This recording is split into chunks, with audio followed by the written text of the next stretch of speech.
We are ready to rumble. Well. Welcome to MonstaTV. I am Fred, your friendly neighborhood alien. Completely 100% red-pilled and obviously totally politically incorrect. Now, I have just got that video together that we're going to watch today. And today we are back to listening to Rachel Wilson. And this thing is especially about witchcraft and feminism. And the reason why I wanted to bring that up one more time, I mean, I didn't go into it in depth. I mentioned it on the side every now and again. And the reason why I want to go back into this topic is because people tend to forget. When they hear witchcraft, they think, well, yeah, sure. I mean, like, you know, witchcraft, what the hell is that supposed to be? They forget that it doesn't really matter whether you believe that, you know, witches can do magic. We do know of psychological influencing, right? That's why people are called influencers online. They actually call themselves that because they're trying to psychologically influence you. That's exactly what they're doing. Then you have all these other things that, you know, the Secret Service, well, not the Secret Service itself, but people like that who are working in the background, the whole media industry and as such, CIA, FBI, all these people as well. They are working on all sorts of things to influence people.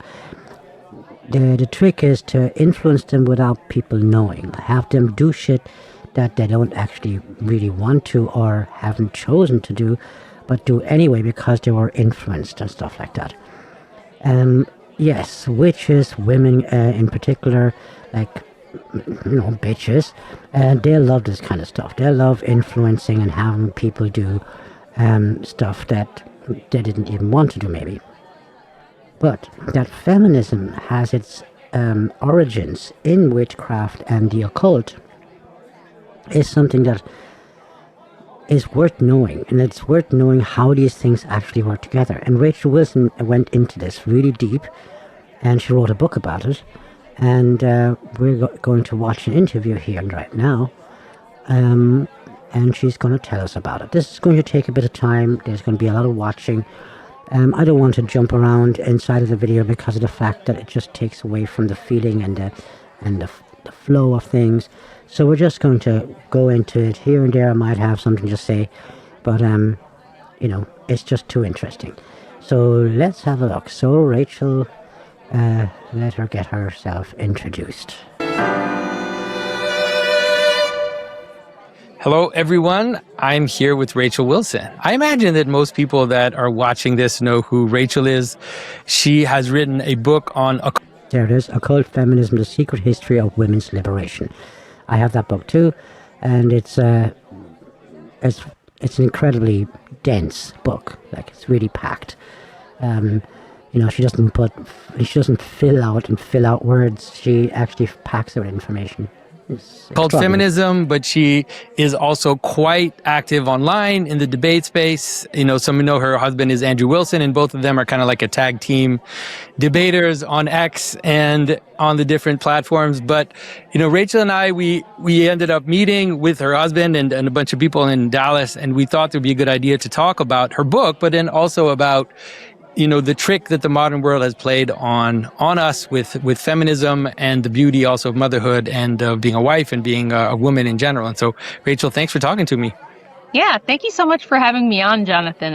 It was so great meeting you, and this is the kind of show I really like to do, so I was very excited that you wanted to talk to me, so thank you. Well, of course. Well, because one of the things on my channel, I think in the same way you do with another tack, is I've also noticed that there's something about the modern world which is actually anti-feminine, and that in the feminist movement is actually a trick there because it's actually anti-feminine. It's like tricking women into believing that they should be men. And so I spent a lot of time trying to help people see the beauty of feminine symbolism in scripture, in the tradition. And so when I saw what you were doing, I thought this is exactly the case. But the thing that really wilded me a little bit is your... Actually, the whole thing is a worship of men. And without them noticing it at all. They're trying to trick women into being better men. Better than men. That's why everything is built up like a competition, which our women are going to lose every single time. Because, of course, if you are in the realm of men as a woman, and you want to be the better in the realm of men as a woman, you're going to lose. Book where you trace the, let's say, the origins of feminism to occult practices. So maybe we can start with that. Tell us a little bit what that's about. Yeah, well, when I started writing the book, I didn't think that's where it would lead. I thought I was going to be writing mostly about the funding of the 19th Amendment and the industrialist, progressive era folks who kind of pushed all that stuff to the forefront and funded the first wave, right? And as I was going through and doing research, which I took 2.5 years, and kind of meticulously profiled the lives of most of the big players involved, and even some of the lesser known but very influential writers of the time, that was kind of my way of going about it was, let's go back and read what people were writing in the late 1700s, in the early 1800s, when this started. What was their mindset? Where were they coming from? Where did they get these ideas, and why did they think they were important? I really wanted to understand the mind of those people. So I read a lot of their own writings, their autobiographies and their biographies, and I kept noticing this thread time after time after time, that almost all of these influential women, and even the men who were around them, had dabbled in some type of occult practice, whether it was straight up Luciferianism, whether it was theosophy, spiritualism. There were a lot of different utopian cults that emerged out of the Second Great Awakening in America, and there was a lot of thoughts that came from that camp. And I remember going to Andrew and saying, this is crazy. I've got to, this has to be the theme, because it's the one thread that I'm finding through all these women. There was two things that almost all of them had in common. One was the occult practice stuff, and the other was abandoning their family.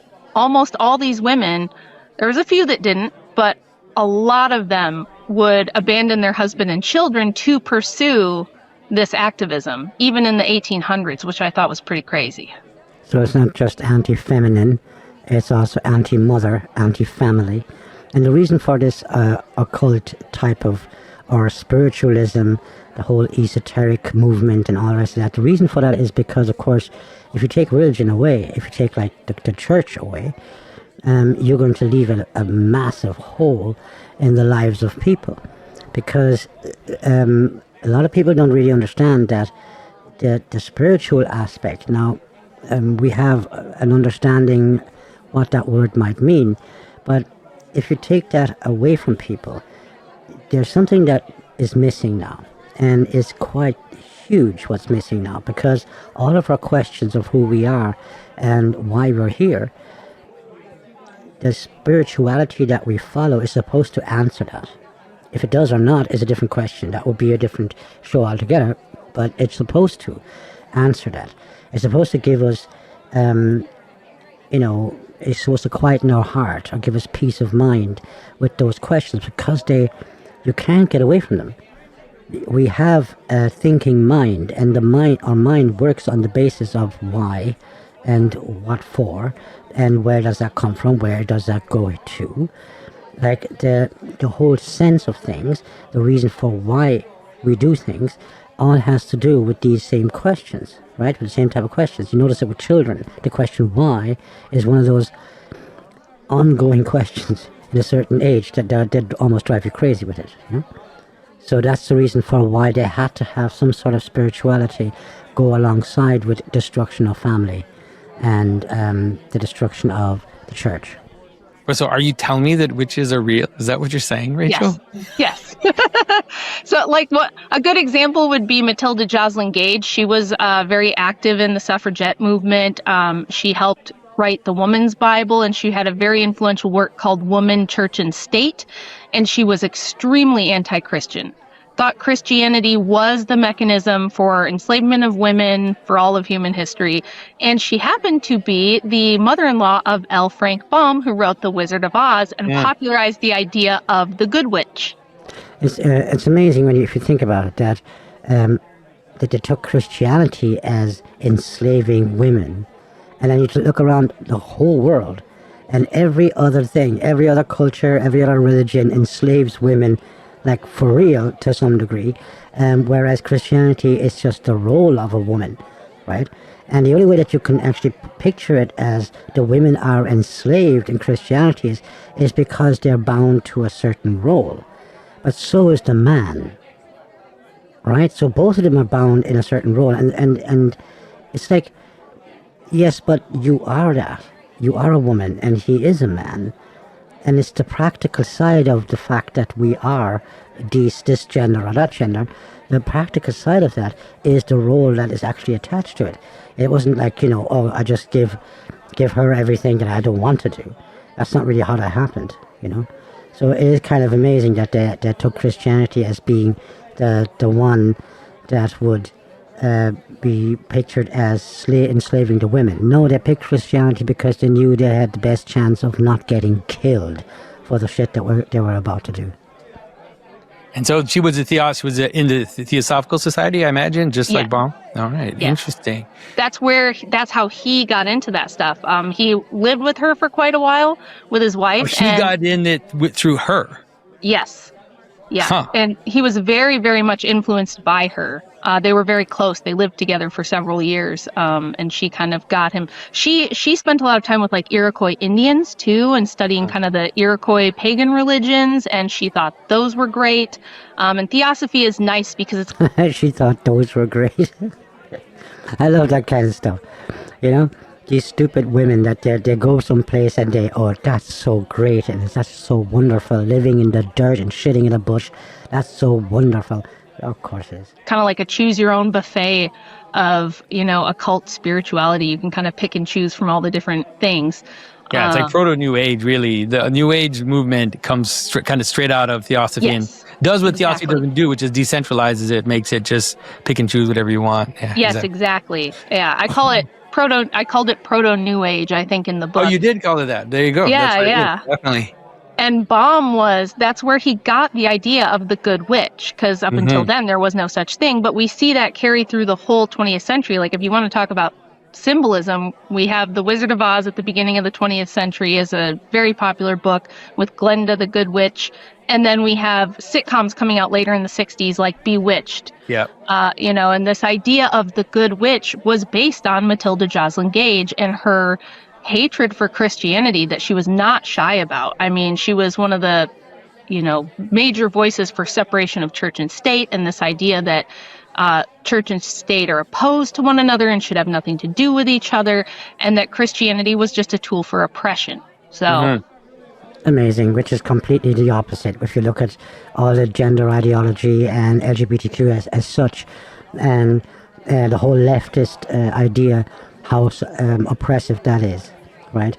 Nobody walks around ordinarily anymore. They all walk on eggshells. You can't say this, you can't say that, you can't say curse words. YouTube will not let you get any bigger on your channel unless you adhere to completely stupid rules, right? There's no need, you won't get monetized anyway, but you can't talk the way you talk anymore, that kind of thing. They will use things to oppress, like children now. The safety of children will be used to oppress everybody now. That's the kind of stuff that's going on here. These people are the actual oppressors, and they come out right out of the bush shouting, "You oppressor," and then they oppress you with that, right? It's like, you're a Christian, you're supposed to be good, and then they tie your hands with having to be good as they do bad to you. Is she one of those people that abandoned her family? Kind of. I think she ended up divorced. And she advocated early on for abortion as a ritual. So I don't know if maybe... Wait, as a ritual?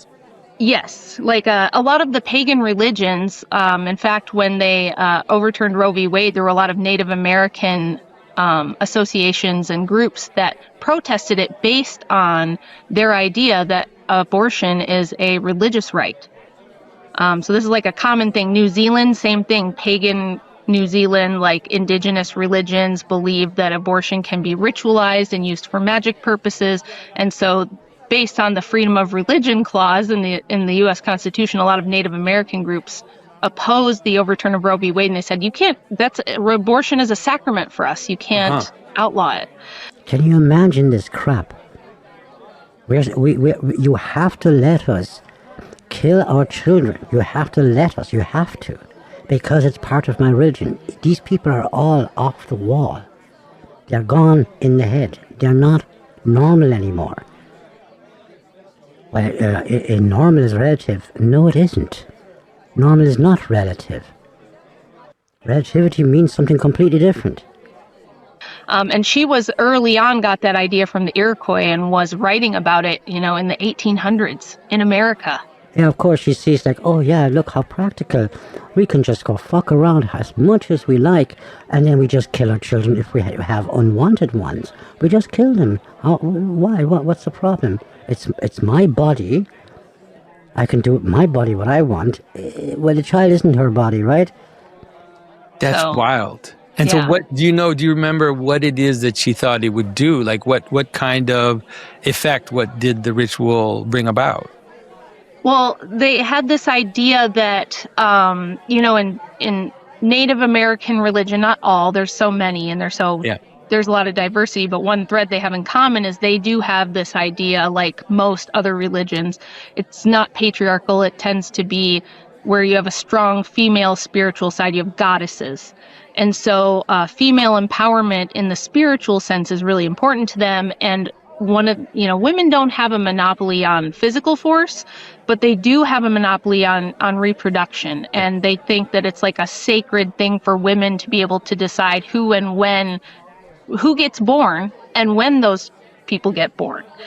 And that's, like God. God decides who lives and who dies. God is the master of life and death, right?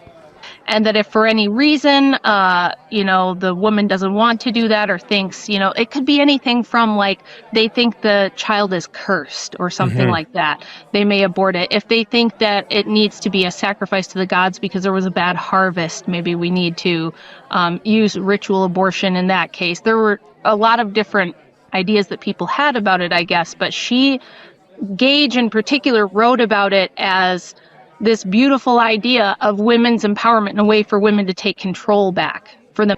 Amazing, right? Because that's like Old Testament kind of stuff, Baal worship and so on. They did that kind of shit as well. To have a sense of power in society by deciding, who and when anyone gets born, I guess. Right. Yeah. Okay. So for her, there was some kind of occult aspect to it, but it was also very political. Like it was a political gesture, basically. Yes. And we see this obviously now. We obviously see this has become the crux of a lot of the abortion movement, is to represent it as a form of power, right? And the women that brag about their abortions and are kind of proud about them, you can feel that what they're saying is, I'm in control. You can't. And I'm showing this to the world, right? By killing my children. Yes. In fact, I came up with a question. This is my original argument that I came up with a few years ago debating this topic. I came up with a hypothetical based on, you'll often see reports in the news, we're about to have artificial wombs. In the next 10 years, we will have artificial wombs and children can be born in labs. I don't think that's going to happen, but let's pretend that it did. And this is what I'll ask people who are pro-choice. I'll say, let's say we get these artificial wombs. And, a woman has a pregnancy that she doesn't want. She goes into an abortion clinic and they say, good news. We now have the technology to remove this baby, put it in an artificial womb. We don't have to kill it. And it can grow and gestate fully and be born. And it can be adopted by couples who are on a waiting list waiting for newborns. There you go. That would be a lovely thing, right? I mean, it wouldn't be great for the baby still, because it wouldn't be the actual mother and the actual father, but better than killing it, right? So you will have no legal obligation to it. You won't have any sort of obligation to it. It will remove it from you, but it doesn't have to die. Mm-hmm. I asked them in that case, do you think that abortion, in the sense that it's practiced now where the fetus dies, do you think that should be illegal at that point? In other words, if you have the option to not be pregnant and not be a mother, but the baby doesn't have to be killed in order for that to happen, do you still think that they should have the right to do it? And every single one so far has told me, yes, they should still have the right to kill it. So what that proves to me is abortion is not about women having a right to choose where they go in life or decide when they become mothers, like a lot of the fluffy language that we've been told for decades, the safe, legal, and rare stuff that Bill Clinton was talking about in the 90s. Now it has shifted completely to just saying, no, if we want to kill babies, we're going to kill babies, and you can't tell us not to, even if there was an alternative option. Yeah, exactly. It also makes it clear. Exactly. It also makes it clear that it is a baby, right? Because at that particular point, when you're saying, look, we can actually take it out of the womb and we can put it into the incubator, this kind of artificial womb type of thing, and it can then there grow normally and become full walking human being. And then in that case, it is a baby. It is a human being. It's not a bundle of cells. It's not a fetus, which also actually means, little human or baby. But it's a human, right? It makes it totally clear that it is because of the fact you can just take it out and let it grow to its actual potential. But they don't want that. They want to have the right to kill it. And all of a sudden it's theirs. It's my child, and I can choose if I want to kill it.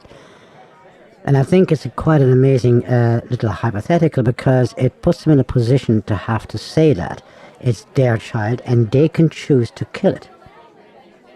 You see what I'm saying? And so this is really interesting to me, because one of the things that I had noticed, and so I don't know if you've ever read The Hammer of Witches. It's a late. You have read The Hammer of Witches. I have it in this bookshelf right back here. All right. And I think that's a Catholic book about how to identify witches and what to do and stuff like that. It was very mysterious to me how the modern witches, like the ones that you see on TV, all these new covens and everything, how they seem to be consciously wanting to be the witches that were being accused in the Middle Ages, that they're taking on the tropes of those witches. And in the Malleus, it's exactly what you're saying. Basically, the idea is that the witches, they, out of a kind of resentment, out of kind of anger, they want to castrate the male, to kill the children, to prevent reproduction, to prevent an actual reproduction act, and obviously there's the whole weird incubus-succubus kind of relationship. And my intuition was that all of this is happening now, like especially the incubus-succubus one is the one that's the weirdest, because when you read it in the text, you're like, okay, so the succubus takes the seed of the man and gives it to the incubus, who impregnates another woman. You're like, what the hell are we talking about? Yeah. And then when you read it now, you're like, oh, that's a fertility clinic.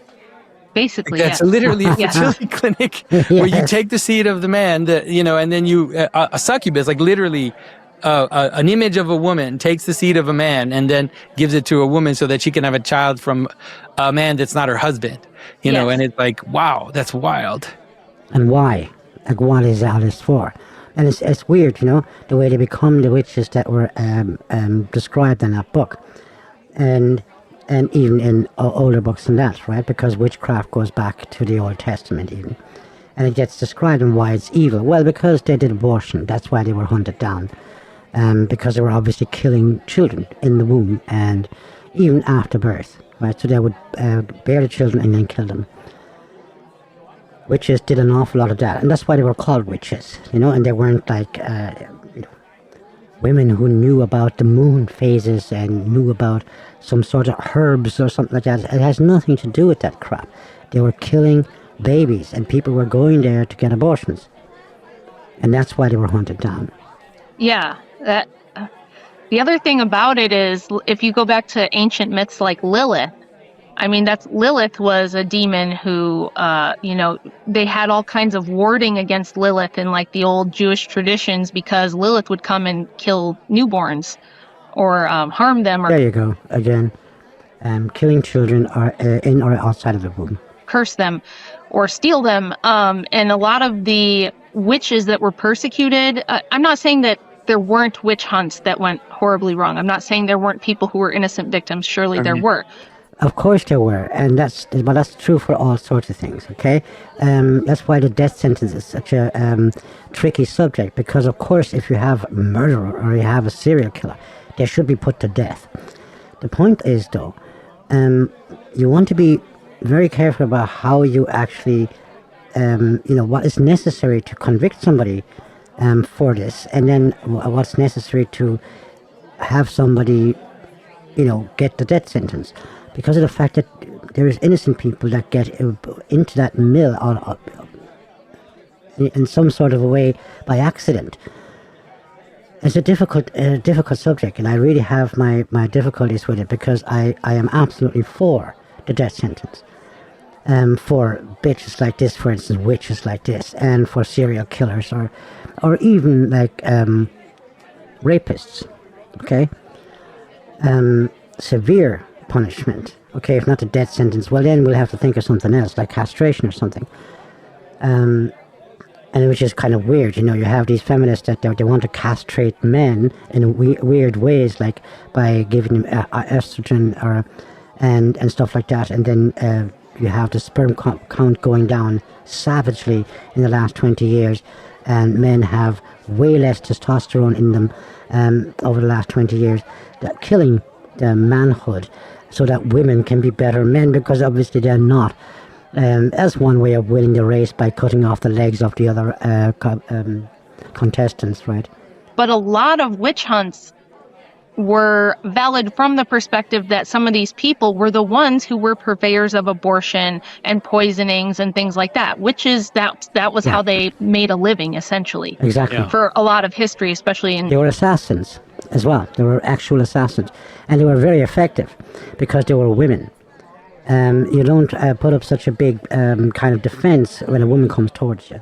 So they were very effective. Places like Europe, you can find tons of documentation of witches like Lavoisin was a French witch, a very prolific murderer who sold poison to a lot of the aristocracy to kill off their rivals and things like that. And they would provide herbal abortion remedies or perform, surgical abortion and things like that. So this idea that witches were just minding their own business, having orgies in the forest is kind of a modern thing. And if you go back and look, there's a current witch scholar I cite in my book. She's a third-generation witch herself, teaches at a university about the history of witchcraft, and says herself that, yes, witches were oppressed because they were the ones, delivering abortions to people and letting them, have freedom. This is the only freedom feminism really cares about is abortion. That's it. Women can have everything else. They can have every right a man has. They can have every privilege over a man. It will never be enough unless they can have abortion with zero limits. That's their only metric by which they measure women's liberation. Okay. All right. I have to admit that I haven't really thought about that too much. I grew up in a very Christian world, and so my contact with abortion has been somewhat limited. Although I can see the stats and I can see the numbers, I probably don't know that many people that if they've had an abortion, they're definitely not talking about it. Like, they might be keeping it secret. It's not something that they put out there in the forefront, And so, tell me a little bit about the reaction to your book, because what's interesting about what you're saying is that... This is Sarah from Hamilton. The imagery of Isaiah is overwhelming. Fire, stone, seed, life and death. What does it have to do with Christ? Join me for my course, The Fifth Gospel. Hold on a second. Let's jump this. No thanks.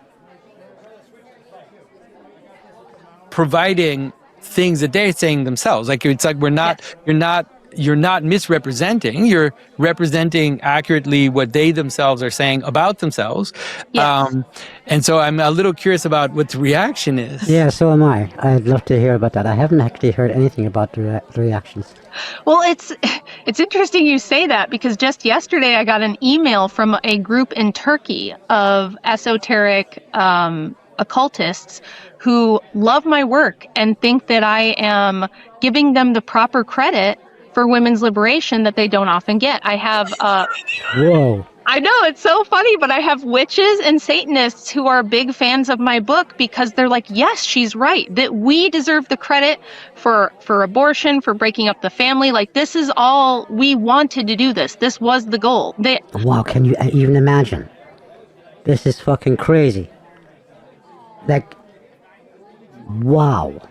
I'm not some crazy religious lady out here telling you everything's the devil, like Bobby Boucher's mom and the water boy. I'm just telling you what they say. And what they say is, yes, we wanted to destroy the family because it's patriarchal. Yes, we wanted abortion on demand without any restriction. Yes, we want depopulation. We want women to have power through,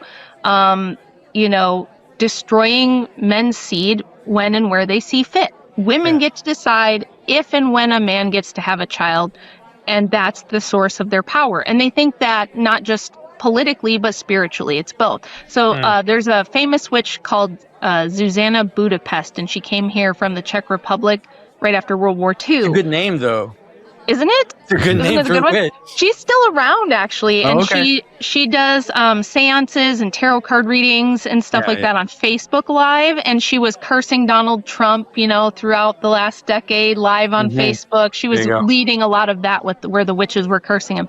She's famous because when she moved here, she was in San Francisco in the 1960s, and she was the one who got the courts to overturn rulings that made witchcraft illegal under the Religious Freedom Clause. And so witchcraft was legalized basically nationwide by the 1970s. Okay, then we have to create a religion of witch hunters and killers, and you're going to have to allow us to do that because it's freedom of religion. Because of her, and because she used these tactics. And in her writings, she said that feminism is the political arm of a spiritual movement that has been with us since human beings have been around. She says witchcraft is ancient. We've always had it. It's our spiritual lineage, and feminism is just the political arm of witchcraft. There you go, which is quite amazing that witches actually admit to this. So it's not just something that Rachel's making up or anything. This is the actual origin of feminism. Now, it has infiltrated political movements, so that's why you'll find it coming out of communism, right? That's why you find it coming from there. And you find that communism comes from Jews, right? Judaism, because that's female-led, if you want. The lineage is female, not male. They go by the mother, not the fathers. That kind of stuff. So that's where that comes from. But that witchcraft thing is the infiltration of that. And you see that in the Bible every now and again. Not necessarily witchcraft, this type of female witchcraft infiltrating, but all sorts of pagan religion infiltrating the Hebrews that time, where they had God with them, and they had just developed their own religion, and together with God, and then they were infiltrated, if you want, by these other Baal worshipping, witchcraft worshipping type of ideologies and religions. Yeah, and it's a very old story because one of the things that I do is I try to help people see the difference between the biblical vision of the world and the pagan vision. And so in the Greek theogony, right, in Hesiod's theogony, you really have this dynamic, which is that the reason why Mother Earth wants to castrate her husband is because she is giving birth to monsters. And the husband is saying, like, no, he doesn't want monsters in the world. And so she's pushing the monsters back into her, right? Because she's producing freaks, basically. She's like manifesting all these freaks. And he's like, no, we don't want the freaks. Like we want, and for that reason, she is bitter and she's angry. And so she associates with her son who castrates the father, and that is this image of revolution, right? It's like this understanding that actually succession functions through revolution rather than through actual filiation and lineage in the way that the Christians think about it. So maybe tell me a bit about, because to me, although I kind of get it, but it's mysterious to me, the depopulation part. Like the idea that in some way they want to break up the family and they actually want people to stop having children. Something that for me, I just don't, like, I see it, but how does this possible? And it is tough for a lot of people to see, like, why does that connect and where does that connect? And my next book, which is a kind of a follow-up to the first book, and it's going to be out later this year. I'm finally almost done with it. It's been forever, but I have a lot of family stuff that has to come first. It goes over like the Marxist side of feminism in depth, especially. What did I just say there? Marxist communism. Bolshevik Russia, which was like That didn't even. Okay, we're just going to go back that little bit because I interrupted her. But I didn't hear this part because I was doing all sorts of things while I was listening to this. I didn't actually hear this part of it. Because I usually talk about feminism coming from communism because it's so easily, it's easily to detect that, right? You just go the path backwards and the Bolshevik and so on, and Marxist, and how all that happened. It's very easy to go and look at that. The occult part of it was not something that was easily accessible for me, like, just generally looking around. That's why Rachel's book was really interesting, and is really interesting. But this part now is the part that I know about. And they actually want people to stop having children. Something that for me, I just don't, like, I see it, but how does this possible? And it is tough for a lot of people to see, like, why does that connect and where does that connect?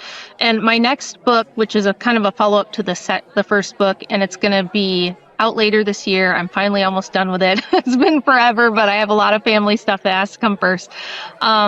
It goes over like the Marxist side of feminism in depth, especially Bolshevik Russia, which was like a real hotbed of occultism and feminism. And they had some of the very first, like, really radical feminist laws in Bolshevik Russia. So it covers a ton of that. And you'll see that from that time period to especially in the 60s and 70s in the West, in the United States and the UK in particular, there was a huge goddess worship revival. When everybody was going off on their hippie journeys, the boomers are all hippies in the 60s and 70s, and they're, we have to stick it to the man and fight against the capitalist oppressors and all that stuff. Goddess worship had this huge revival, and we see like Gardner and Wicca emerging out of this same time period. There's a ton of this sort of stuff going on. And in these goddess worship revival circles in the 70s, it was very much like, I did a whole show on this with another streamer, where they had this archetype of Mother Earth, and that human beings are a scourge on the planet because males are inherently violent and destructive. They kill animals, they eat meat, they pollute the planet with their capitalist endeavors. They colonize, right? This male white colonist oppressor versus the Mother Earth, the kind of hippie veganism is very tied in with this. You even see veganism really deeply tied in with all of the socialism and communism stuff, especially like Jay Dyer's talked about this a lot in the like the incremental socialism. The word's escaping me at the moment. It was really big in the UK, the Fabian socialists. Right. Fabian socialism and veganism, like, were very popular together. A lot of the Fabians were very into veganism and, trying to eliminate meat eating and animal husbandry and things like this to save the planet. And this is 100 years ago, so this stuff is not new. We had a lot. And it's quite surprising, or it's not at all surprising when you think about it, that obviously in order to have people be vegans only, and to have this feminist type of worldview, you're going to have to force men to stop eating meat and doing whatever it is that they're doing, being capitalists and all the rest of that. So they're going to be the oppressors, right? They're going to have to oppress everybody else, that they can't eat meat, that they can't do this and can't do that. These people are not blind to what to do. In fact, it's just that they make everybody else blind. They pretend to be the good ones, whereas they're as evil as you can be, right? Because men that kill animals, well, yes, you have to kill an animal to eat meat. But the animals are so sweet, and animals kill animals. They don't have a choice to survive. They do stuff like, feed their dogs vegan food and all the rest of that, and they get really sick because it's really bad for dogs, right? And then you look at the vegans, the women and the men that only eat vegan food, and you can see with them that they have stuff that is really harmful to the body, right? That they miss certain vitamins, they miss certain things, and it gets really fucking heavy, and it's very, very hazardous to your health. So they are then the oppressors, and they will then oppress everybody to go by what they want for the world. But they will put themselves in the position of being the good ones. Disgusting. Absolutely disgusting. There's something so evil about all of this because of the fact it pretends to be good. A lot of vegan utopian cults in America in the 1840s for the same reason, and those same cults experimented with gender swapping, like having the women work in the fields and having the men raise the children. Oh yeah, I saw these things in communes and stuff like that, and it didn't last long because people were getting really pissed off with that kind of stuff. They were getting really pissed off. The women were getting pissed off because of hard work, and they didn't want to do the hard work anymore, and so on and so on. I detail some of those in the 3rd chapter of my book, and none of them lasted more than a year or two. Surprise, surprise. But this idea, and it was in academia, it was popularized by Sandra Harding, who came up with feminist standpoint theory. And she said that we have to understand that the feminine is nurturing, it's life-giving, it's peaceful, and that maleness, to be male, is to be destructive and violent and murderous. And so what we've got to do as women, it's our duty as women to limit the birth rate, to limit how many males are born, to limit male power any way that we can, because men will destroy the earth and women are the only ones who can save it. I'm paraphrasing a lot there. They must have known that without males that we run out of people at some point. Not only that, they don't think these people are just stupid. It is actually female stupidity that says these kind of things, right? Because the fact is that I don't know if you've ever seen this thing with these 2 islands. Sorry, it was a kind of an experiment or a kind of a show where they put a couple of men on one island, a couple of women on the other island, and it was some sort of a television show, I think. And I made a video about that, and how did the men do and how did the women do if there was no help from outside. And it was amazing what the men were doing, right? How quickly they organized themselves, how quickly they got food together and stuff like that. It wasn't easy, but they got it together. And there was a lot of party feeling with the men. And then you see the women. And they would have just died. Inside of 2 weeks, they would have been dead, all of them. It was really, really clear. So these women are full of shit that they are bringing out these points. The thing is that when you look at the statistics, women are just as murderous as men, because being evil or being bad or being anti-human or anti-social and all the rest of that are choices, okay? And it's just about the way that you go about it. Women can't just go about beating up men because men are stronger, so they do other stuff like poison and stuff like that, right? So no, none of this works, none of this is for real, it's all a load of bullshit, and it's time people saw through it. Well, you need less males than females, like just practically, but like in they had a plan. They had a plan for that. Okay, so the plan was to limit the male population to about 10% and have about 90% of the world's population be female. But this is an actual plan. Yes. What? And then the world would just go down, because who's going to do all the work and all the labor and stuff like that men do? These women are so stupid. They're not going to want to be without the luxury. They're not going to live in the wilderness and stuff like that and find it all romantically beautiful and stuff like that. What a load of bullshit. The women are going to fight against one another and kill one another for putting them in that situation. Because of course they have to make sure that those 10% of men are weak. Because otherwise they take over, the 10% of men take over and have these women as slaves, because there's no other way of organizing a society, right? These women are so full of shit. They're so full of shit. It's just not imaginable. So it's not really what they want to do. It's not really what they care about.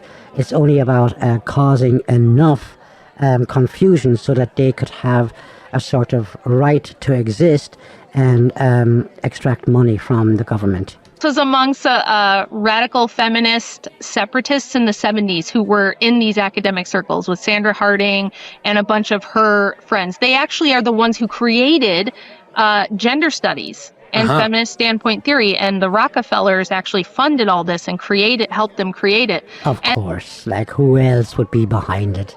Who else? And the plan was, if we can get the world population down by about 80 to 90% of what it is now, and then limit the male population to about 10%, they theorized we can get rid of meat eating, we can save planet Earth. Now, back in the 70s, we were worried about an ice age, right? The climate alarmism was there, and you had really influential books like The Population Bomb that had everybody convinced that overpopulation was going to be the big scare. Of course, now we have population collapse upon us.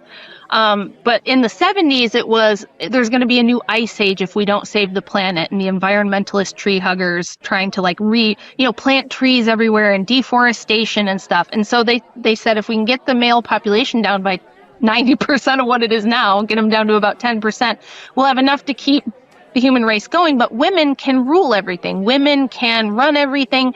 And then we won't have, animal torture, meat eating. We're going to save the environment. There won't be any more wars. Every child who's born will be communally raised. No one will know who their women father don't have is. Wars. Yeah, if you actually look at the history, female leaders are more likely to go to war than male leaders are. So, yeah. But also, just like the idea that women don't have conflict among themselves is pretty silly. I mean, I'm not saying men don't have conflict between themselves, but the idea that if you leave a bunch of women together, that at some point they're all going to get along. And the thing is that men are so much stronger than women. You see, that this is just completely stupid. All of this is stupid. Who's going to protect these women against evil men? The point is that the most savage and dangerous creature on this planet are evil men. And the only person that can, or the only one that can actually go up against them is good men, right? If you just separate it into good and evil, right? Because animals will not go up against these men. Women don't stand a chance. So it's only good men that will be able to go up against these evil other men, right? So this is crazy. And so what do the evil men, what will they want to do? They want to reduce the number of good men, and they're using women for it. So women are actually being used, feminists are actually being used by evil men to do their job for them around the back, you know? Those are evil, cowardice, little shitty men, the type of men that you would... I better not say it, so we just keep going. Seems like anyone with any human experience knows that is not necessarily the case. Well, the problem, you're right. If you had any sense, that would be the conclusion that you would come to. But what Harding and the academic radicals from the 60s and 70s, the reason they developed standpoint theory, if you don't know what that is, feminist standpoint theory is a feminist epistemology. It's a feminist way of determining what truth is. And standpoint theory says there is no objective truth. Amazing.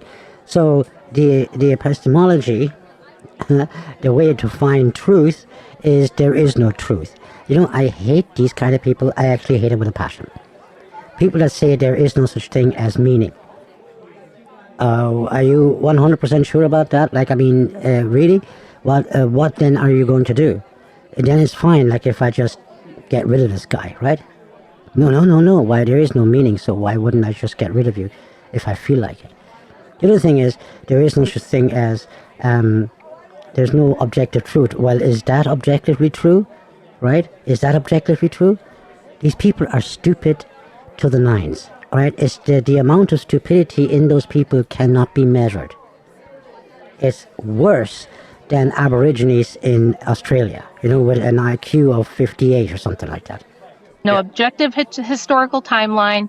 There's no objective truth. There's no objective version of events. And that the most true thing, the most true perspective you can have is as the most oppressed women. This is where all this intersectional postmodernist craziness comes from. And Harding said it would have to be like a woman of color who is a lesbian, who is disabled. Like the more of these oppression Olympics badges that you can stack on top of each other, those kinds of people are going to have the most true version of the truth. So she rejected truth. She rejected this idea that there's a truth. So it didn't matter to them when they're coming up with these theories and they're, proposing things like banning meat consumption. Yes, because you see, if there's no such thing as truth, then you don't have to argue your point. All right, you don't have to, because it's my feeling. And what did they call it now? Personal experience, or one's personal experience. You don't respect my personal experience, something like that. It is, and then you're supposed to respect it. Well, my experience is a different one, and why wouldn't you respect mine then? They think of arguments that would give them some sort of ground for a second or two, unless you ask a question. And that's why they don't want to talk to people. If you ever see people going to demonstrations or events of leftists, they always shout and scream into the microphone. It's because they don't want you to ask them questions, because, 3 questions down the road, and they have already contradicted themselves. Imposing population restriction. These are actual public policies they wanted to push for. And things like,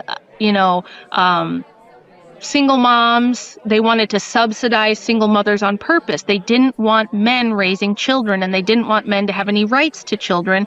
Ultimately, they wanted children raised communally, and they said daycare is the best way to do that. If all the mothers go to work, all the children are raised communally in a daycare, then we get rid of this patriarchy, we get rid of this family, because that's where you pass down a legacy.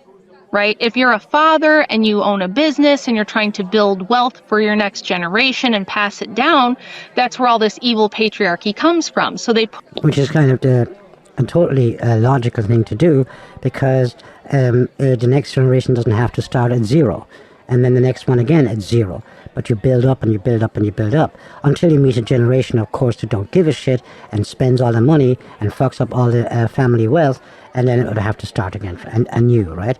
But the concept is perfectly beautiful. Pushed really hard for single moms and children being raised in public schools and daycares, which is exactly what we have now.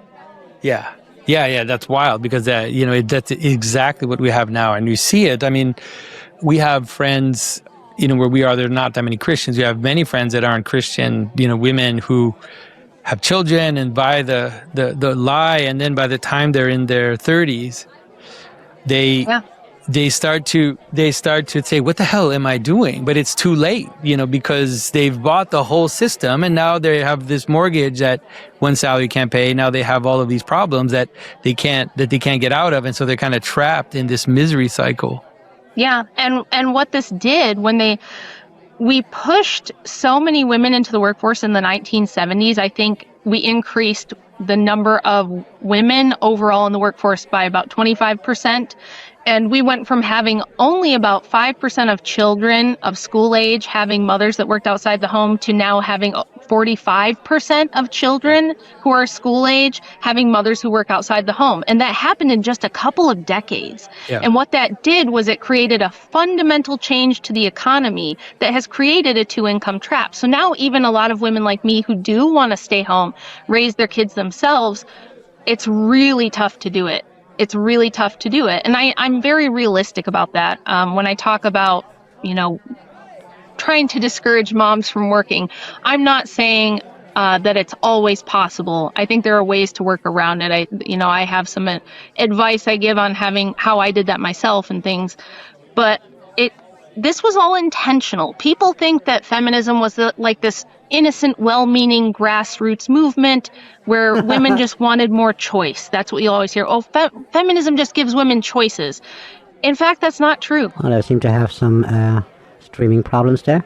And I do debunk a lot of those. A lot of what I do in debating and things like that is just debunking, first of all, the framing and the arguments that are made. This idea that women had no choices prior to, whatever benchmark you want, the 19th Amendment, the second wave in the 1960s, and the working women and daycare and all this stuff. What feminism has actually done is taken away a lot of choice for women. Mm-hmm. If you want to stay home and raise 5 kids, that's really tough to do with the way society is set up now. If you want to get married young and have your family first, and then maybe go to university or do something else when you're older, like I did, that's really tough to do. And the whole entire culture is going to tell you that that's insane. What we do now is we tell women, you have only one choice, that smart girls go to college, they get a degree, they begin a career, and then once they're established in career and have their own money and they're completely independent, then they can start thinking about looking for a husband and maybe having a family. And freeze Well, their eggs, obviously, because Oh, you're in yeah. trouble already at that point. Yeah, but they don't tell you that the success rate of IVF is abysmally low. Yeah. It's extremely expensive. It's extremely painful. It's very, like, there's a lot to go through health-wise if you're going to do IVF. And if you try to do IVF after 40, it has a less than 10% success rate. Whoa. Wow. That's amazing. So what I'm going to do is I'm going to jump a little ahead here, because I want to talk a little bit more about the occultism and stuff like that. I think there was more of it at the end, because here now she's going to give a bit of advice about women today, maybe what they could do, young women and so on. It's just for the last half an hour of the video here. I think let's go into the last 20 minutes or something like that, where I think where she gets a little bit more into the occultism and so on. So we're just going to jump in right here, and see what goes on there, because of the fact that just to make sure that we get lots of stuff into this video here. It seems to be towards the district, and it really is the destruction of the category of woman. It's not the destruction of the category of man. For some reason, it's always in the space of women that they get kind of, that their spaces, that their categories get destroyed. And so Amazing, right? So that's a good point to drop in, that in fact feminism is actually destroying the woman and femininity, and is somehow worshipping men and manhood and masculinity, because they want women to be more masculine. Kind of amazing, right? That they're actually praising manhood and masculinity in, of course, in a backward way, but they are, right? So that's what it implies. So, okay, so we'll get into it here. I always have the link in the description to the videos that we're looking at, so if you want to watch this whole thing through, then there's a link in the description. So let's get going with this then. what do you think? Like, Yes. why is this happening in your estimation? I can tell you exactly why. So we had, if you go back to the 1840s and read Margaret Fuller, who was the first widely published feminist author in America, she was writing about gender as a spectrum in the 1840s. Oh my God. And she was part of the Transcendental Club with Ralph Waldo Emerson and like that whole circle of intellectuals. And they had a very esoteric kind of proto-New Age religious outlook as well. And You know what, I just want to drop in here, because I had a lot to do with it as a kid, this whole esoteric stuff, and this whole New Age type of religions, and it was just crazy shit. You know, the reason why I ended up with the Bible is because I was looking for truth. I was looking for the truth. Because, you know, what belongs to that? Well, tarot cards, the astrology, and then, of course, Buddhism and Taoism and all that kind of stuff. They just kind of scraped all this stuff together.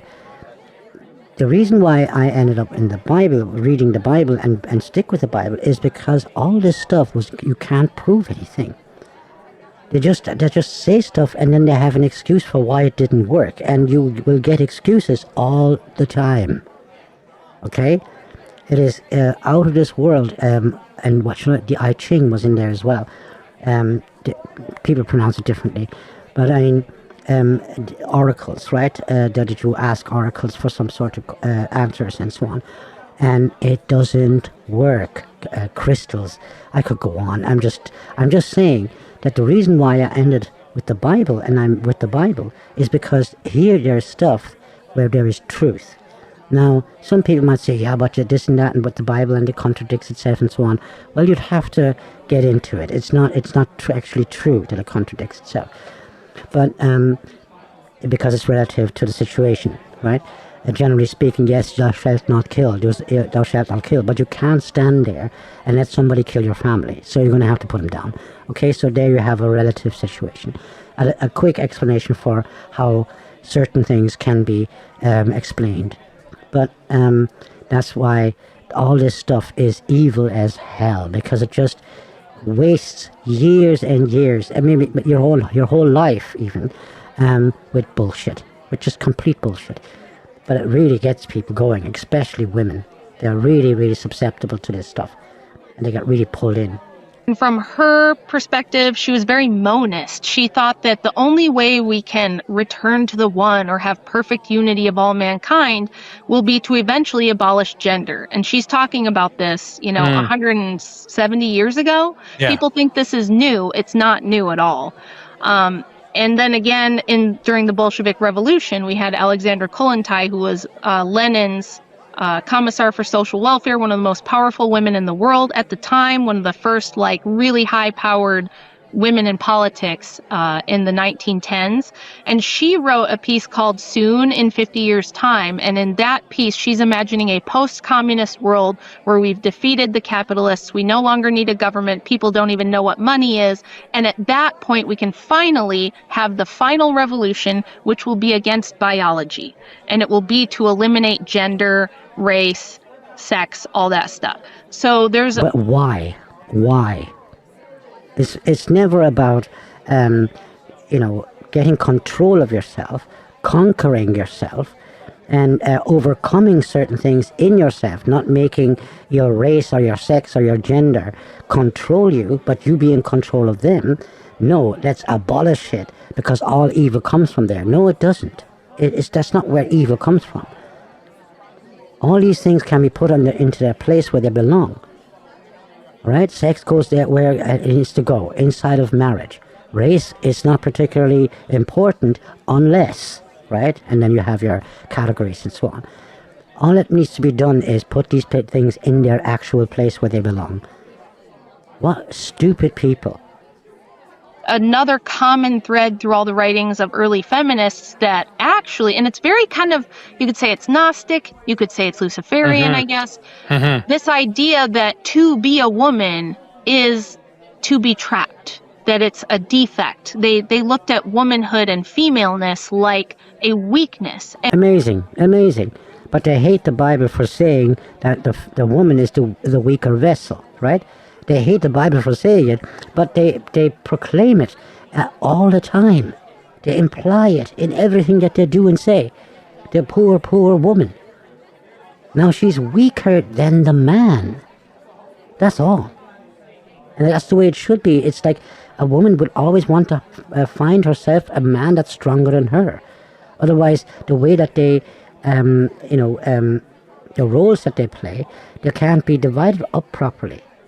If the woman is stronger than the man, then she would be outside chopping the wood, right? And she would be outside doing that kind of work. And that's going to cause all sorts of issues. And that's what we see now. When that's you, what I see. I've seen that from the beginning of feminism, that in fact it seems like they do, even though they talk about the rights of women and they have this imagery, that in fact there's a kind of contempt for the feminine in there. And so it's like, so, but it's just wild. It's just difficult to put myself in the head of someone who gets there, Yeah, because we as men, we love the feminine. There's all sorts of, if you look at the way men describe women when they talk about the beautifulness of a women and the things that they really respect and love about women, it warms your heart as a woman. It's women that hate women. You understand? Yeah. Well, it's when you read what they're writing, you can kind of follow the logic. Not that I agree, but when I read their actual writing and how they thought this through, they're thinking to themselves, okay, if I go with this Marxist oppressor-oppressed narrative, the only thing that matters, everything reduces to force. Women are never going to have a monopoly on force over men. Women have to carry the children, men There you go, forced doctrine. Of course, yeah. don't. So that leaves you with just a couple of conclusions to come to if you wanted true equality. And what they... No, if you wanted power. Not if you wanted true equality, if you wanted power. Because you could just, men and women... Look, people are going to have to come to agreements.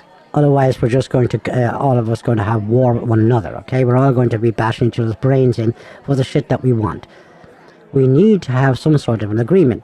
If man and woman can agree and live in agreement with one another, the way that works, like the things that have to be developed in both of them, is the stuff that we need for peace on earth. Do you understand? But that's only that agreement because of the differences. Okay?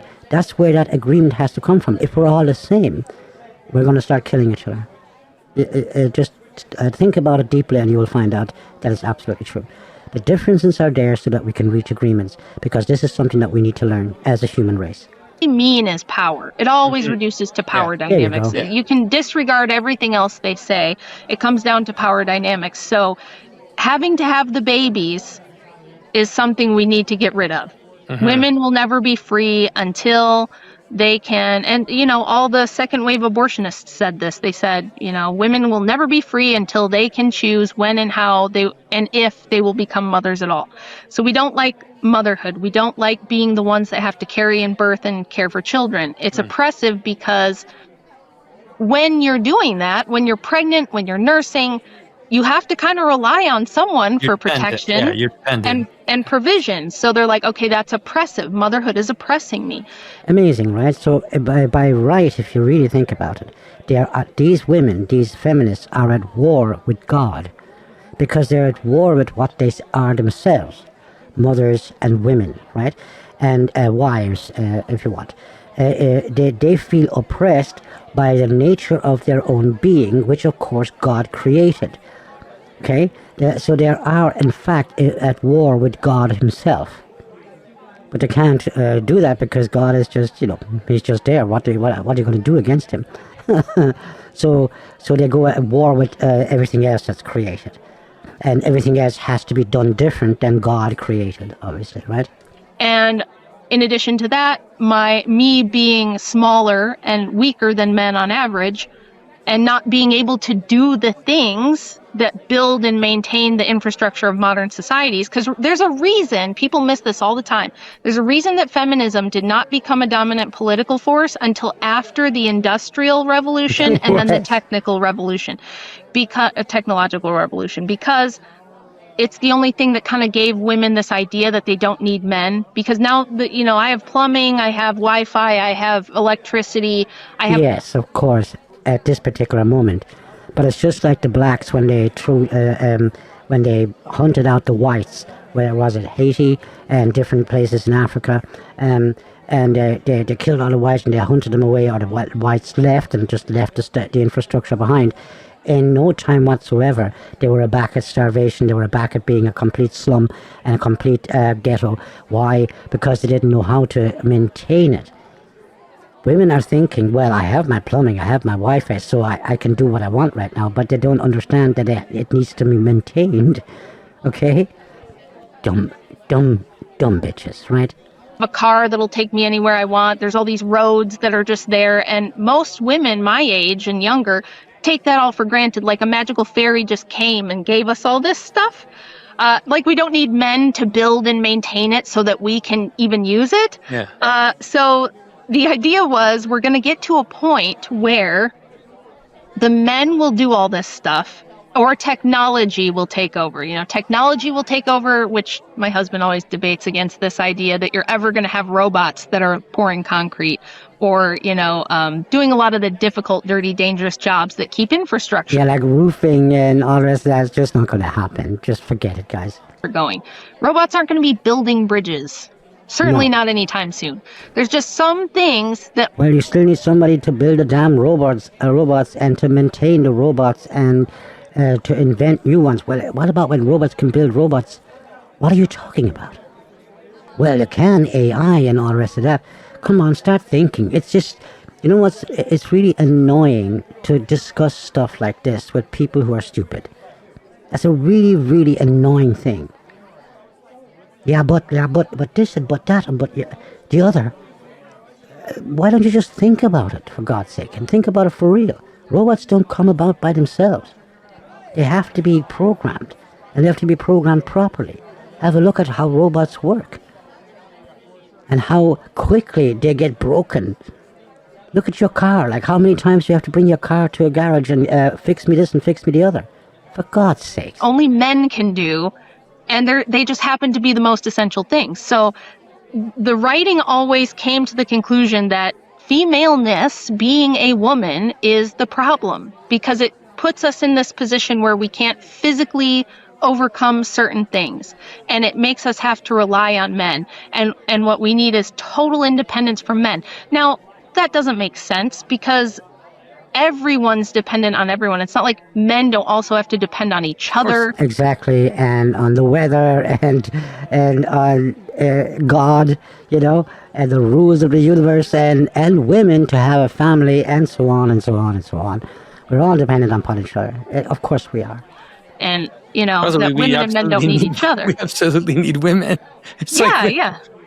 It's in the Christian perception has always been complementarity. This is how we. Not really. It depends what you mean by that. Of course, it is a complementary thing, in a sense, but we're not talking about complementarianism. That's a different thing, right?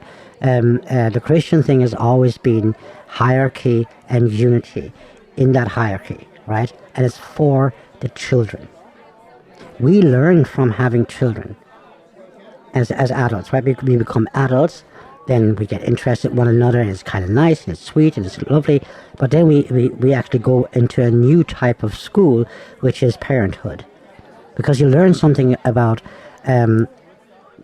children, of course, but you also about yourself when you were a child, because you don't remember a lot of it, right? Of your childhood.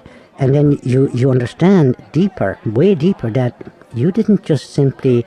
You didn't make yourself. You didn't create yourself. And that's a really strange thing when you have your child in your arm, just born, like right after birth. And there you have your child, and it's actually a perfect little human being. And there's something, we say there's something magical and spiritual about it, which is true, obviously. But there's something indescribable happening here. Well, it's just biology. Well, this is the thing, that biology is the way, this indescribable thing, because it's not just cells. Cells can be all sorts of things. It's not just a bundle of cells that keep, reproducing and so on, and then you have this bigger lump of cells. You have a human being, and it's this consciousness that you meet in your baby, right? It looks at you, and there is consciousness. It doesn't know anything yet, but it's like it's ready to get to know things. It's ready to find out things, and so on. There's something so, beautiful, something so, spiritually magical about it. There's something so deep that you can't describe it. It needs to be experienced, obviously. And this is the only position where you can get this in full is as a parent.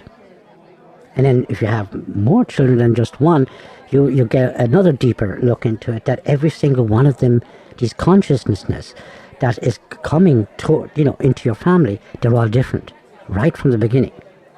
It's amazing shit. It's just indescribable. Understand it. It's not a one against the other. It's not one independent from the other. It's a form of. I'm just going to leave this run through now without a comment, so that we get the last bit of it. How much do we still have? Well, we have about 10 minutes, about 10 to 15 minutes. So we're just going to leave it run through, okay? Of complementarity. And so, I think that kind of helps me understand it. For sure, there's like a Luciferian, for sure there's something about, in some ways, that there's a power in transing your children, for example, like that there's this power, it's a capacity to decide what the world is like, Yes. It's an expression of power. Because when you look at it, with just a few steps removed, it's so weird. Like, it's so weird that, especially when you have these celebrities that have several, like, what's the odds that if trans is actually a real human, like, normal phenomena, what's the odds that you have 2 or 3? That's all your kids are trans. Yeah, all your kids are trans. Yeah. No, you hit the nail on the head. It's a desire to remake reality in your image. It's a complete and total rejection that there is a will of God that we should acquiesce to and submit to. So this is why also, for the women watching this, the word submission, it's like a Pavlovian conditioned response you have when you hear submit or submission. Even if you're the most Bible-believing lady out there, you read, 1 Timothy 2:12, you read some of these verses that say things like the woman should obey or the woman should submit. It's like a knee-jerk reaction. It's almost uncontrollable. Like you can't control hearing that word and associating it with, I'm not going to submit to any, I'm not going to obey. I'll obey if I think I need to obey. And That's it's like, slavery. why? Why do we have that knee-jerk reaction? And the reason is a century of billions of dollars worth of feminist propaganda, training that into you from the time you are little. If you go back and watch kids' cartoons, Disney movies, I've done a couple of analyses of some of these on my Substack. It's always the father is the bad, oppressive, overprotective guy, and the daughter is the smart, wise person who needs to strike out on her own and do her own thing and follow her own will. You know, like if you look at The Little Mermaid or Mulan or a lot of these different Disney cartoons, there's this recurring theme, right? That you shouldn't submit to men or obey men, even if they're your father, even if they're your husband and they love you and they're willing to die trying to rescue you. You need to prove that you don't need them and that you can do it on your own and that you're independent from them so they can't control you. And to me, that's clearly a demonic trick. It's clearly a demonic trick to convince you that being able to bring life into the world is oppressive and it's holding you back. To convince you that the people in your life who have the most interest in loving and protecting you are actually there to oppress you. Yeah. It's inversion, right? So this is all like very demonic inversion, and people don't know how. And I just jump in here because obviously you can transpose that into the thing that God making you smaller than Him is oppressing you. Whereas, how is He going to make you bigger than Him? He is everything. You can't be more than everything, right? It goes into that so that you can't submit yourself to God. How deeply rooted into the culture it has become and how entrenched it has become in the last couple hundred years. And that's why in my book, I do take some time to go through things like the Second Great Awakening in the United States and the Enlightenment and like the milieu where these ideas came from so that people can tie some of these threads together and understand how we got here. And so, I have two daughters. I grew up we were three guys, like three boys. And so I didn't have sisters. I didn't have a lot of experience with young girls until I had my own daughters. And, and I see the struggle, for example, like I'm noticing that one of the issues, of course, Okay, we can actually jump that because now it goes into, you can watch it yourself, obviously. I have the link. It goes into like, what about women in school and stuff like that? Should they study? Should they not study? Let's just see what she has at the end here. Another couple of comments about in school while raising kids, so on. So maybe did it really slowly, part-time. And she got a master's degree in early childhood education. It took her about 10 years, but she didn't have to go into debt. She didn't have to leave her kids. And she just had an in-home daycare to help with. And no, I don't like daycare. I don't like the idea of daycare. I don't love it, but most people use it. And so for her if that's what her skill set is and she can start a daycare to get herself and her family through. And now that her kids are grown up and moved out, she can work in a school. She can work with special education kids and things like that if she wants to. And she's got. So the idea is really, have your kids early and then your kids will be out of the home early. Like, imagine being 40, 41 and your kids are out of the home. You can learn anything, you can make any type of business and so on. Not a problem at all. But you're not going to, you're not going to do it the other way around. And then with 40, now I want to have kids after having a career. Bullshit, it's not going to happen. Your body's not going to go along with that. Got that set up for herself. So I think you have to be creative. We're in a place and time in society where it's going to take some creativity and some problem solving skills. And it's not going to be perfect for most of us. Most of us are not going to get married to our high school sweetheart at 18 and have a perfect progression through life.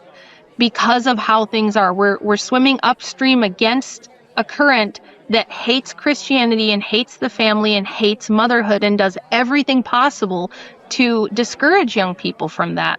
So I think you can fight it. I think you can be successful, but you are probably going to have to get a little creative. And you may just have to switch up the order in which you do things. And if you do decide to go to school first, just try not to get yourself saddled with a huge amount of debt for a job that's not really going to make you any money, things like that. Yeah, that's true. And I mean, I live in Canada, so it's not as crazy. You guys, with your college debt, you're so ridiculous. Like, people end up with like $100,000 or whatever. You know, we homeschooled for a large part of our children's childhood, and we saw in the homeschool group, it was really amazing. Is there was something also about the homeschool groups and all the organization and everything that made the ladies that were there so kind of involved with each other and involved with the community that, like you said, when their kids reach like 10, 11, 12, they're starting businesses, they're doing all kinds of stuff. They're selling baby clothes. They have an online store, whatever. And you could just see it happen. It was just something that there's something about the energy that you need and the kind of, the kind of dedication that you put into your family when you're really involved that then also progresses into these outside places. And, what I've noticed, this has been my kind of theory, is that I might be wrong, but like, a husband can see, we're not idiots. Like, we can see how difficult it is, to be a young mother and to have children. Like, it's like this massive, huge effort. And at least in my case, like, this is my case, but I've seen it in others, is that, once now that my wife is kind of out of that stage, I want to make life great for her. Like, I'm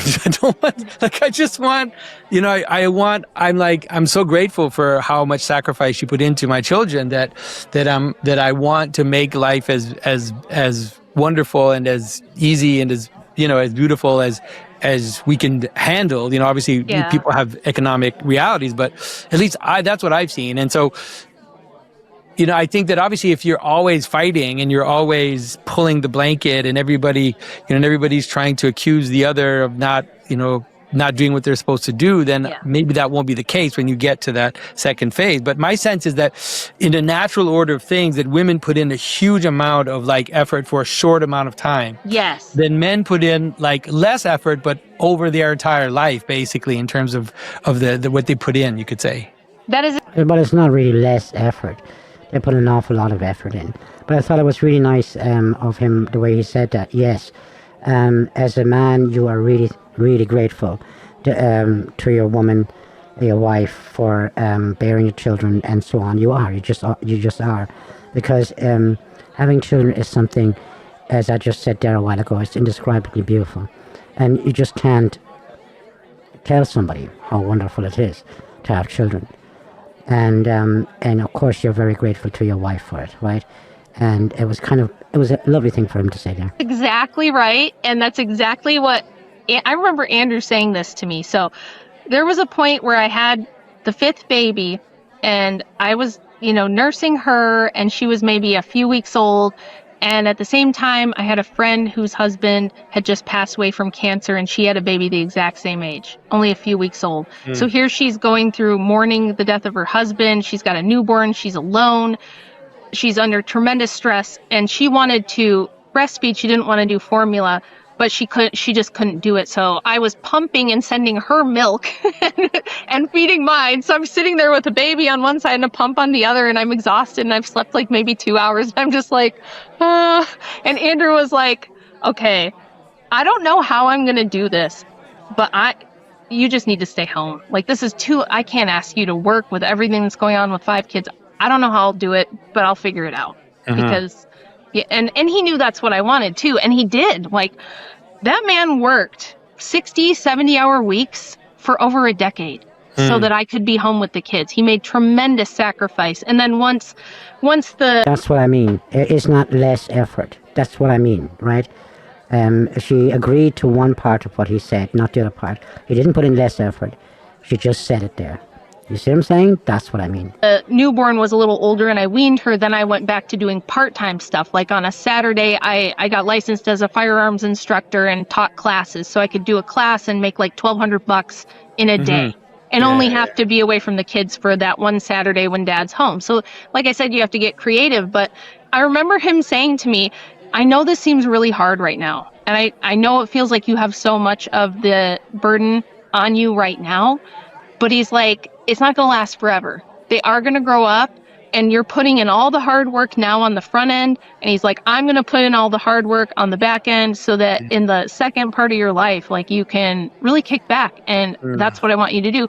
And he does that now, even now with me, being older. He always is telling me, he's like, don't travel so much. You don't have to do every podcast. You don't have to do take more time to relax. Take more time to do things for yourself, because I'm not used to it. So, so now he almost has to push me to do it. But yeah, good husbands will move heaven and earth for their wives, especially when they see them, you know, sacrificing and being good moms. And it's like, when you manage that part of marriage and you figure out we both figured out how to put the other one first. Like many years ago, when our troubles kind of started to really improve, was when we both figured out that we had to put the other one first. Not really think about what am I getting out of it, who's doing more work, keeping score of, you know, who's sacrificing more, who's working harder. Me just putting everything into making sure he's good, and him just putting everything into making sure I'm good. That works remarkably well. You're like on easy mode and you're in love and things are good. I don't know. That's my recommendation. I feel like that's where we got to a point where things really started getting good, was when we just shamelessly and ruthlessly put each other first. I think we're going to leave it there, because they'll leave it there as well now. So at the end, it was more about, it wasn't all about feminism and witchcraft and so on. It was like the alternative to all that bullshit. And you know, man and woman and a family is something extraordinarily beautiful. And even if, you know, if there's men out there, you know, or women out there, well, they didn't have a family, it doesn't mean that you can't get places, you know, and that you can't get to God or whatever it is that you're looking for. But to acknowledge what it is for and why it is there, and to see the beauty in that, will do something for the way that you look at the world and the way that you look at creation and your own creation. Because there's something to learn from family, and if you don't have it, you can still learn it by looking at it, by watching other people do it, and to see the deeper meaning in it. Because that's what it's there for, right? There is meaning in all of this. Now, obviously I'm not going to get into it now. We're at the end of the video. Maybe we'll talk about meaning another time. So we had a couple of intellectual type of videos at this stage again. So next time we're going to have a look at, you know, women freaking out and stuff like that, because that's always fun. I just watched a video there yesterday and I had a choice of these two videos. One of women, you know, freaking out about all sorts of stuff, and it's just for the fun of it. And now this more serious type of thing. So the next time we're going to have a little bit more fun, and then we'll come back to the intellectual thing. So all that's left to do now is to wish you a lovely week and to say God bless you all. Till next time, bye bye.